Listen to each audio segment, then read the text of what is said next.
ko xëy bés ni da ngay dem defi MMA xam na ni foofu du yomb mais il a pu quand même s'imposer avec 6 combats yoo xam te def na ko pratiquement benn défaite da si am là si tu vois la différence d'âge n'est pas assez bariwul quand même si 4 ans la mais xëy na li joué su boobaa mooy que ni Reug Reug il faut qu'il y ait un mental assez fort bi nga xamante ne moo koy permettre mu mën a gagner ce combat là parce que boo xoolee ñaari palmarès yi quand même am na écart bu mag a mag 14 combats 0 défaite 14 victoires c'est un client sérieux c'est un client très sérieux il est champion du monde et aussi il est classé 30e sur le classement mondial et 5e classement national dëkkam donc tu vois nettement que c'est un bon sportif c'est un client boo xam te ne c'est pas une proie facile mais Reug Reug aussi itam honnêtement am na lu mu war a mun a jaay keroog boo seetaanee le combat de Ngannou c'est vrai que ñun dañuy wax ni suñu mbër yi bu ñu demee MMA lamb lañ fay yóbbu mais Ngannou ce qu'il a fait c'est le classique de la lutte sénégalaise parce que dafa ñëw heurtal waa ji ñu jàppante ñu daal di daanu comme Reug Reug ni mu timee waaj ñi si ginnaaw mu dugal ko ay coup ba waa ji daal di mujj lâché donc je pense que loolu aussi mun na nekk un argument mun na nekk un avantage pour Reug Reug oui même si son adversaire en gréco ci suuf il est très fort lui aussi il est très fort il est très fort mais quand même ça ne veut pas dire que Reug Reug a les chances minimes quoi.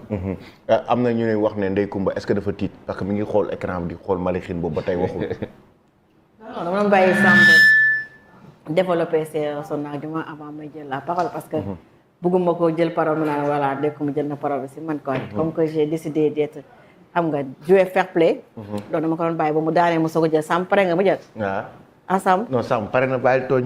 Sam doo wuy wala yow sa goro su toogee si plateau bi doo wax ça alors kon yow goro da nga war di ñëw chaque jour si émission bi comme ça au moins on aura un Sam vraiment calé très poli. que tey yëpp Sam waxul ah. mu ne très pertinent aussi.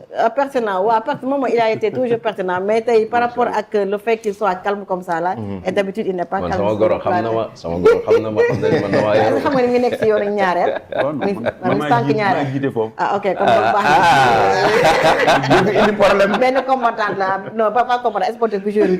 voilà benn femme bi. bu fi indi problème ci en direct bi. comme fu ak rugby lay def la dame là voilà moom la ñu invité woon fii démb te gis naa ils ont eu des échanges de numéros donc xam naa ne. ay waay man kii jaaxal na ma. ok par rapport ak Reug Reug ak Malak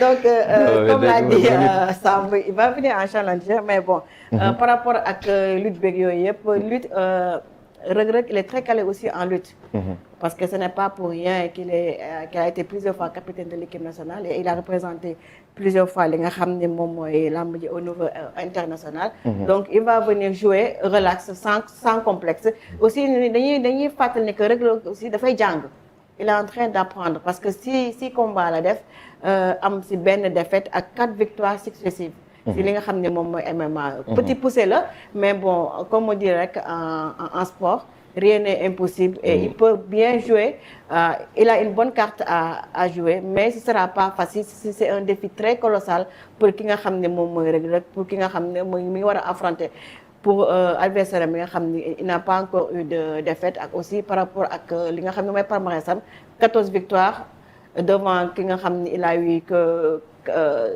5 victoires ak benn défaite 6 victoires et une défaite. et voilà 6 victoires ak benn défaite donc 4 yi nga xam ne c'est successif donc il a une bonne carte à jouer na ñëw bëre relax sans complexe et je pense qu'il peut faire la différence donc su ko daanee ce sera un très grand et one championship et en termes d'enjeu aussi le combat a un enjeu énorme aujourd'hui si Reug Reug gagne ça lui permettra d'entrer dans le cercle restreint des très grands combattants de MMA même sur le plan financier et en plus il aura fait mieux que ki nga xam ne moo njëkk a def MMA fii Sénégal exactement muy Bombardier exactement donc su ko daanee dina raw ki nga xam ne moo ko jiitu woon si discipline bi muy Bombardier sportivement et financièrement Reug Reug aura aujourd'hui vraiment franchi un cap s'il gagne ce combat. Oui. Et c'est un combat très important pour lui. Il peut même raccrocher son game, de concentrer carrément sur MMA parce que ça paye plus. En tant que spécialiste de boxe, coach, ancien pratiquant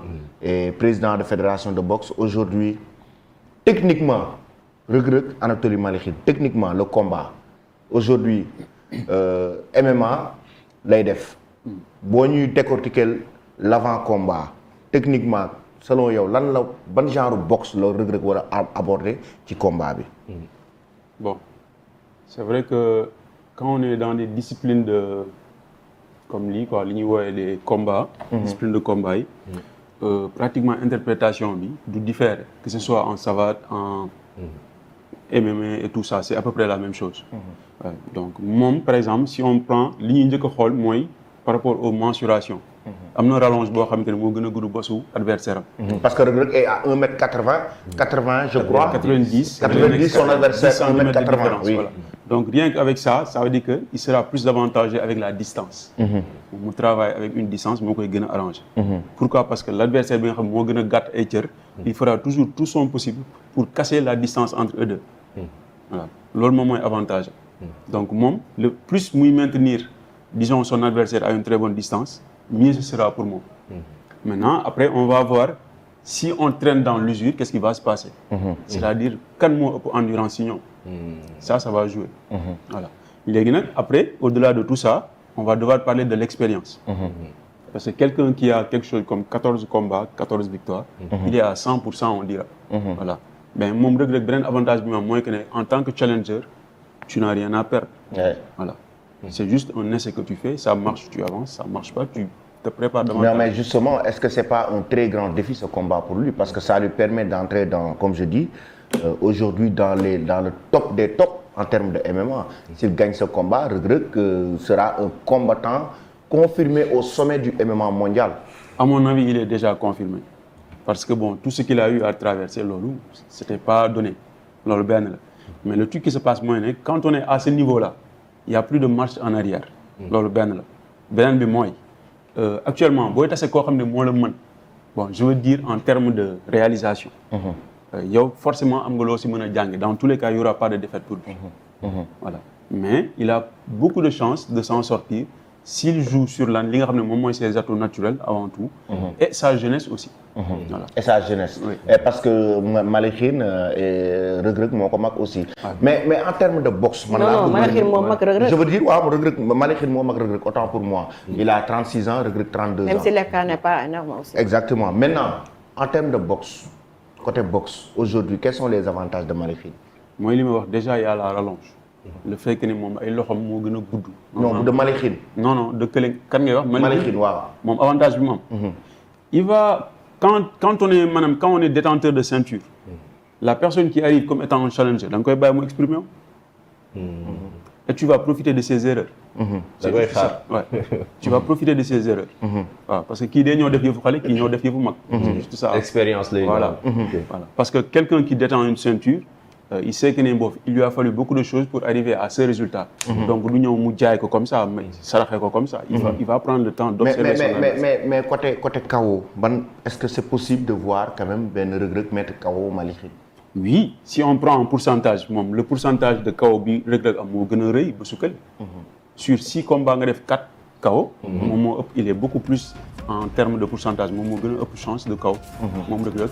Moom Reug Reug. Oui. Mais su fekkee ne que l'autre est un spécialiste de lutte gréco aussi en même temps, Malikhine. Oui. Donc aujourd'hui, est-ce que c'est à l'avantage de Reug Reug d'aller vers la lutte gréco avec Malikhine? C'est-à-dire, est-ce qu'il ne faut pas chercher à le diminuer en termes de bagarre, en termes de boxe, ensuite pour essayer de le mettre directement KO dès les premières minutes? Je pense que sur ce plan-là, ils ont le même profil. Pourquoi? Parce que qui il va ramener la lutte sénégalaise, qui va ramener la lutte gréco, c'est presque la même chose, avec beaucoup de différences. En termes de combativité aussi, ils sont tous les deux explosifs. C'est-à-dire quoi? C'est-à-dire que quelqu'un qui te fait autant de KO sur 14 combats, ça veut dire qu'il est xeexkat là aussi. Donc, si tu aussi tamit, attends-toi à quelque chose devant. Ça va être un combat, vraiment, ça va être exceptionnel, on dira. Ça va être exceptionnel, Sam. Oui, bon, je pense qu'il a tout dit. Oui, il a tout dit. Là, c'est le technicien qui parle. Et effectivement, boo xoolee ñaari kii yooyu ngay gis ñaari constat yooyu noonu moom ngay am. Après tout nag ñun lu ñuy ñaan rek mooy Reug Reug gagner ce combat là, ne serait-ce que pour honorer le peuple sénégalais. Et que ça lui ouvre aussi les portes d'autres perspectives. Voilà, d'autres perspectives. Lui qui avait remporté son premier combat ici à Dakar, face à Bouchiki, le Marocain. Donc c'était un combat qu'il avait gagné ici avec la manière. On se rappelle très bien. Donc aujourd'hui loolu moo ko permettre mu dugg si ci li nga xamante ne nii moom mooy MMA bi. tey mu dem bay combattre pour One Championship. C'est quand même quelque chose de. Là c'est le combat de sa vie en quelque sorte. Oui c'est le combat de sa vie. Parce que là moom une fois que mu wax ji yëpp mooy na ko gagné. su ko gagné wulee aussi il n'aura pas démérité comme ni ko waxee parce que là dafay jàng quoi. Le gars il est beaucoup plus expérimenté.